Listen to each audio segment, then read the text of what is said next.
Let's jump right in. Welcome to This Explainer. Today, I'm asking you to put on your detective hats with me because we are stepping into the role of tech historians. We're going to examine a fascinating, yet completely unsettling phenomenon, the unfolding collapse of the user-generated web. You know, we used to think that if the internet were to break, it would be some massive external attack. But as we comb through the data, it's becoming incredibly, undeniably clear that the destruction of our digital communities isn't a hostile takeover at all. It's an inside job pulled off by the platforms themselves.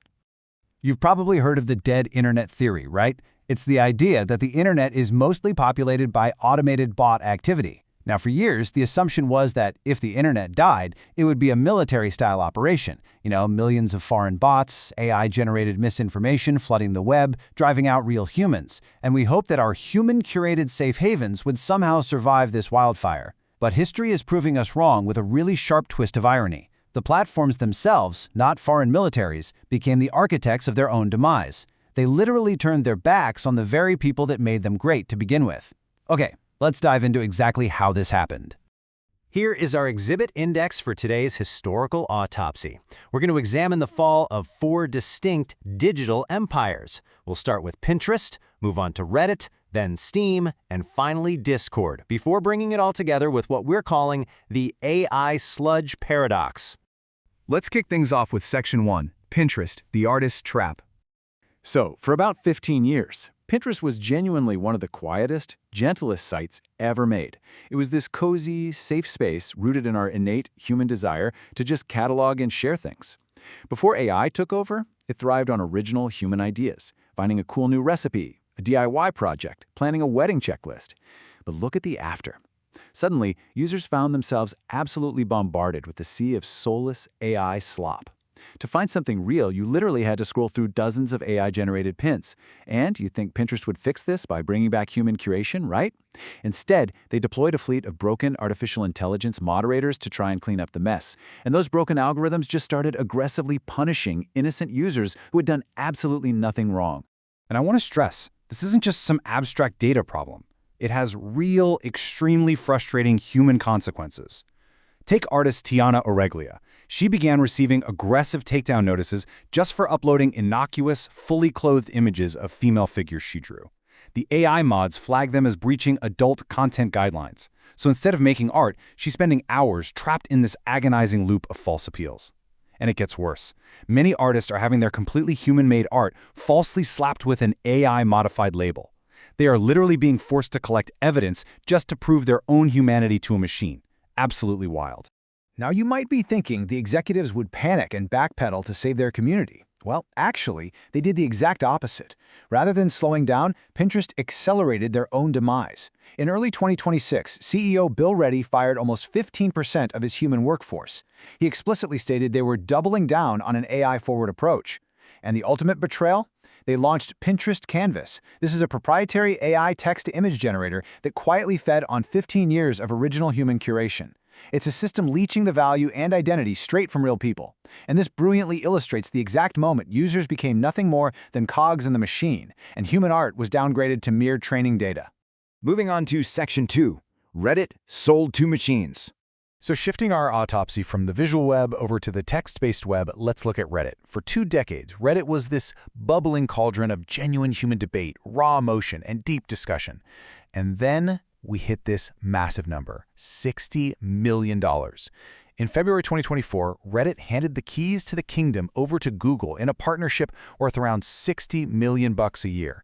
They gave Google access to real-time user content to train their AI model, Gemini. And they didn't stop there. They signed a second massive deal with OpenAI. Basically, Reddit realized they were sitting on a goldmine of human interaction, and they effectively sold their users into livestock. Just food for the machine. Every scrap of personal advice, every heated debate, every life-changing choice shared on a forum suddenly became fair game for AI overlords. And here's the really insidious part. Once bad actors realized AI models were learning from Reddit, they saw a massive opportunity to manipulate how AI thinks and behaves. They deployed bot farms to create thousands of fake accounts, staging entirely fabricated discussions and mass upvoting narratives to shape public opinion. Today, subreddits are completely flooded with fake emotion-baiting culture war stories specifically designed to just antagonize people. It has gotten so bad that many Reddit mods and long-term users now estimate a clean 50-50 split.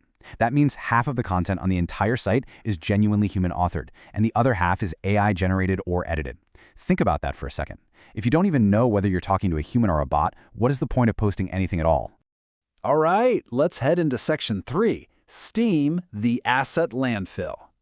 As AI ruins our discussion forums, people naturally start looking for an escape from the real world. For millions of us, that escape is video games. But Steam, the massive storefront operated by Valve, proves that even our digital play spaces aren't safe anymore. In the early 2020s, Valve took a hardline approach. They essentially banned AI-generated content to protect their platform, keeping it as the ultimate haven for genuine gamers and hardworking indie developers. But look at what happened next. In early 2024, they did a total 180. They completely reversed their stance, opened the floodgates, and the platform transformed almost overnight into a landfill of what are known as AI asset flips.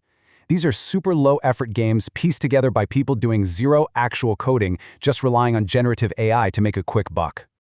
The numbers here are just startling. Reports suggest that at least 1 out of every 5 games uploaded to Steam right now utilizes AI. Real indie developers, the ones who used to rely on Steam to help their little-known passion projects become bestsellers, are now being completely buried under this avalanche of auto-generated slop. And as a consumer, Steam offers no real functional way to filter these out, so gamers are constantly being tricked by slick marketing into paying for soulless AI asset flips. It's a lose-lose situation. Let's move to our final platform to see how this trend reaches its peak. Which brings us to Section 4, Discord, Bots and Surveillance.